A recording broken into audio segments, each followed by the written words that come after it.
시장을 이겨라입니다. 어제 비교적 강한 반등이 나왔고요. 오늘은 다시 좀 숨고르기. 전체적으로는 좀 행보 국면으로 가죠. 추가 상승 탄력의 조건은 무엇인지 오늘 분석하겠습니다.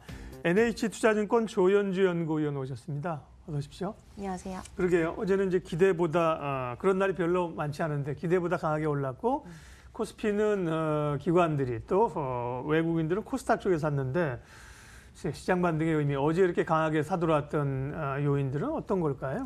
네, 일단은 뭐 악재에 조금 내성이 생기고 있는 것 같습니다. 네. 그래서 어느 정도 선반영을 했던 부분이 있었기 때문에 시장에서는 조금 더 상승 탄력을 가져가려는 노력을 보이는 것 같고요.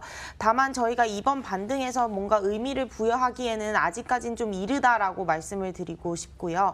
11월 말 정상회담이 가장 큰 변곡점일 것 같습니다. 그래서 지금 뉴스에서 나오는 거 보면은 만약에 협상이 제대로 잘 되지 않을 경우에는 4차 관세 인상까지 스트레이트로 바로 부과되는 시나리오가 적용이 되는 거기 때문에 아직까지는 불확실성이 좀 남아있는 상태이고요. 12월 FOMC도 남아있기 때문에 일단은 추가적인 상단을 뚫고 올라가기에는 불확실성이 해소되지 않았다라는 게 저희의 판단입니다. 그래서 하단은 강하게 지지가 되고 있는 것 맞지만요. 상단도 그만큼 견고하다라는 점에서 일단은 박스권 흐름 예상을 하고 있고요. 불확실성이 좀 해소가 되고 난 뒤에 연초 이후에 조금 기지개를 필 수 있다라고 저희는 좀 판단을 하고 있습니다. 네. 장세 흐름에 대해서 이전에 오셨을 때도 여쭤봤는데 어쨌든 뭐 강한 위로의 상승보다는 약간 지수대로 보면 횡보 국면을 예측을 하신 거잖아요. 네, 맞습니다. 예, 그런 흐름이었고 특별히 이제 어제는 금융 투자 쪽이 3천 원 넘게 엄청나게 강한 기관 매수가 있었거든요. 역시나 이제 연속성은 오늘 가져가지 못하는 그런 상황들인데 어제 특별히 바이오주를 기관들이 좀 많이 산 것 같습니다. 주가도 강하게 올랐는데요. 예. 내년에 대한 기대감 얘기도 나오고, 예. 바이오주를 산 이유는 또 뭘까요? 예. 네, 일단은 뭐 제약 바이오주 같은 경우는 연말 연초가 계절성으로 가지고 가면 성수기입니다. 예. 아무래도 매년 1월 달에 있는 JP모건 헬스케어 컨퍼런스가 바이오주들에게는 모멘텀으로 작용을 하거든요. 올해도 마찬가지로 이제 신약에 대한 모멘텀이 아마 내년 1월에 다시 한번 각광을 받을 것이라고 저희는 좀 생각을 하고 있고요. 또 내년 1월, 2월, 3월까지도 바이오주들의 임상실험 결과가 예정이 되어 있습니다. 그중에서 뭐 바이로메드 같은 경우는 또 실험 결과가 또 좋을 것으로 기대되는 부분도 있는 상황이고요. 그래서 전체적으로 연말 연초 성수기에 수급이 좀 몰렸다라고 생각을 하시면 될 것 같고요. 다만 이제 2018년 초랑 비교를 했을 때 내년 초도 그렇게 크게 상승폭을 가져갈 것이냐라고 본다면 이제 대세적 상승을 가져가기에는 아직까지는 매크로 모멘텀이 좀 부진하다라고 저희는 판단을 하고 있습니다. 금리라든가 아니면 물가라든가 이런 할인율에 대한 부담을 좀 받을 것 같고요. 또 올해 연초에는 코스닥 활성화 정책이 굉장히 크게 나오면서 수급들이 굉장히 많이 들어왔었습니다. 그 부분이 이제 내년 초는 기대하기 어렵다라는 점에서 일단은 좀 단기적인 반등, 단기적인 상승으로 생각을 하시는 게 조금 더 좋을 것 같다. 다만 지금 시점에서 진입을 해서 3월까지는 좀 상승세를 이어갈 수 있기 때문에 단기적인 트레이딩 전략으로는 좀 유효할 것 같습니다. 네. 삼성바이오 문제가 또 이제 어떻게 풀려나가느냐도 제약바이오의 중요한 관건이 되겠죠. 불확실성의 해소가 될는지 그런 걸 눈여겨보고 있는 것 같습니다. 국제유가 얘기도 하겠습니다. 유가가 워낙 가파른 속도로 떨어지고 있는 상황이고요. 국내 관련주들은 뭐 항공주라든지 화학주라든지 탄력을 받고 있는 상황들인데 좀 과하다는 주장도 있고요. 이 수혜주들은 조금 더 가져가도 될까요? 일단 뭐 12월 6일에 정상회담이 이제 오펙 정상회담이 예정이 되어 있는데요. 네. 여기서 이제 사우디의 감산 여부가 가장 큰 변수일 것 같습니다.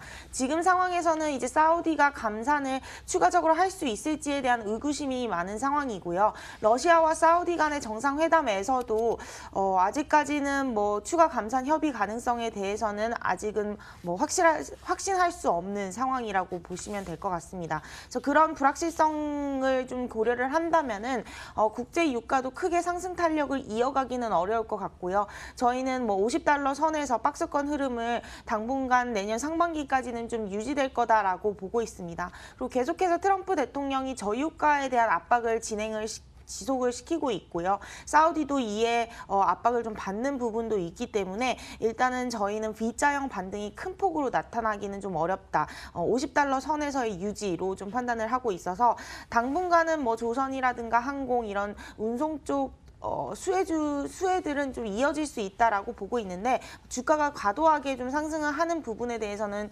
경계심을 좀 가져야 된다라고 판단을 하고 있어서 이 또한 좀 수익률을 좀 감안해서 가격 지표를 보면서 진입을 하시는 게 좋을 것 같습니다. 네.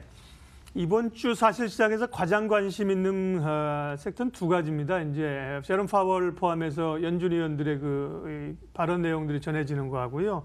또 이제 주말에 있을 G20에서 미중 정상회담일 텐데 결국 뭐 트럼프는 막판까지 이제 합의 안 되면 예정된 관세 부과하겠다 이제 압박 카드를 쓰고 있는데 참 예측이 어렵죠. 어떻게 답을 내놓을지. 네, 이 부분이 가장 예측이 어려운 것 같고 저희가 전망보다는 이제 대응을 하자라는 전략으로 말씀을 드리고 있는 상황입니다. 일단 저희가 기대하고 있는 부분은 불확실성 해소입니다. 결과가 어떻게 나오든 간에 이런 불확실성이라는 부분이 해소된다는 점에서 반등이 좀 나타날 수는 있을 것 같고 라는 점인데요.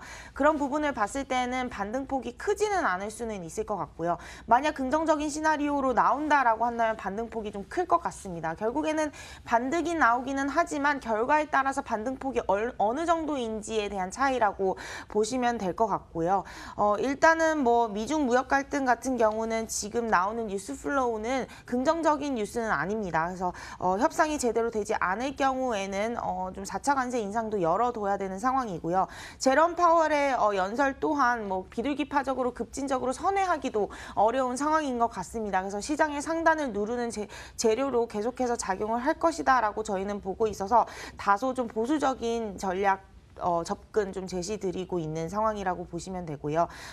다만 이제 불확실성 해소로 짧은 반등을 기대하신다면 그 부분에 작은 수익률을 가져가시기에는 지금 진입하시는 것도 나쁘지는 않다. 다만 뭐 2200선까지 크게 올라오기는 좀 어려운 상황이다라고 저희는 보고 있습니다. 예. 근데 하나만 더 여쭤보면 뭐 어떻게 결론을 낼지 모르겠지만 그게 불확실성이 해소라는 게 불확실성이 해소가 되는 건가요? 예. 그렇죠. 아무래도 예. 이제 뭐 저희가 단기적으로 봤던 불확실성은 해소가 되는 건데 장기적으로 만약 결과가 좋지 않다라고 한다면 결국에는 반등폭은 크지 않을 것 같습니다. 그래서 일단은 이 부분은 저희도 대응을 해야 되시는 부분이라서 당분간은 조금은 어떻게 보면 이 부분을 좀 관망하는 심리가 좀 커지지 않을까라는 생각을 좀 갖고 있습니다. 그러니까요. 뭐 이거 럭비공 같잖아요. 어디로 튈지 모르는 거니까 또 막 뭐 극단적인 경우 뭐 가서 또 이 G20이니까 두 정상이 예를 들면 뭐 안 만난다. 뭐 이럴 가능성은 지금은 낮아 보이지만 워낙 우리가 이제 블랙스완을 많이 봐가지고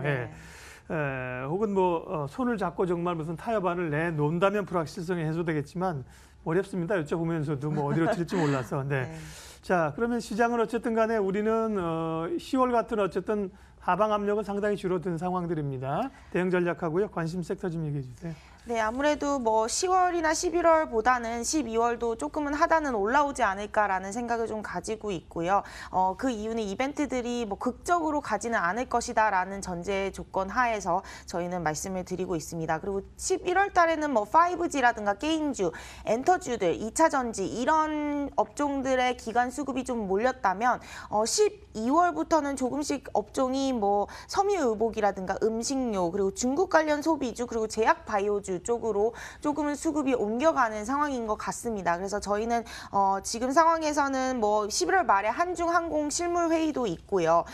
그리고 시트립의 한국 단지 관광객 재개 가능성도 있기 때문에 중국 관련 소비주 지금 저가 매수 타임이 아닌가라는 생각 가지고 있고요. 제약 바이오 같은 경우는 말씀드린 대로 뭐 악재가 조금은 다 반영이 됐다라고 저희는 생각을 하고 있고요. 연초 기술 수출에 대한 기대감 반영이 될 수 있기 때문에 일단은 제약 바이오 업종도 앞으로는 좀 탄력이 있을 거다라고 생각을 하고 있습니다. 그리고 음식료라든가 섬유의복 업종 같은 경우는 4분기 그리고 내년 실적 호전주라고 좀 보시면 될 것 같고요. 저가 매수 자금 유입이 좀 지속되고 있기 때문에 일단은 이들 업종으로 중심으로 좀 기관들의 매수가 좀 나타나지 않을까라는 생각을 좀 가지고 있습니다. 네. 결국 뭐 야구에 비하자면 방망이 조금 짧게 잡고 대응할 수밖에 없는 그런 흐름들인 것 같습니다. 네, 변수도 체크를 해야 되고요. 시장을 이겨라. 오늘은 이제 반등 이후 숨고르기 장세에서 대응 전략 NH투자증권 조현주 위원과 살펴봤습니다. 고맙습니다. 예, 지수는 빨간불이긴 한데 어제만큼 탄력적이지는 않습니다. 시장이라고 하는 게 뭐 늘 미스터 마켓이 그렇죠. 뭐 기대했다 싶으면 또 등 돌리고, 네, 또 아닌가 싶으면 또 화색해서 웃고 말이죠. 그런 모양새로 오늘도 나타나는 상황이고요. 중국 증시에서 조금 차별화되는 모양새를 우리가 보이는 게 다행스럽긴 하지만 오늘도 중국 증시 상황을 좀 더 봐야 될 것 같습니다. 출발 마켓온 오늘 순서는 여기까지 하겠습니다. 오늘도 좋은 투자하시고 좋은 하루 되십시오. 고맙습니다.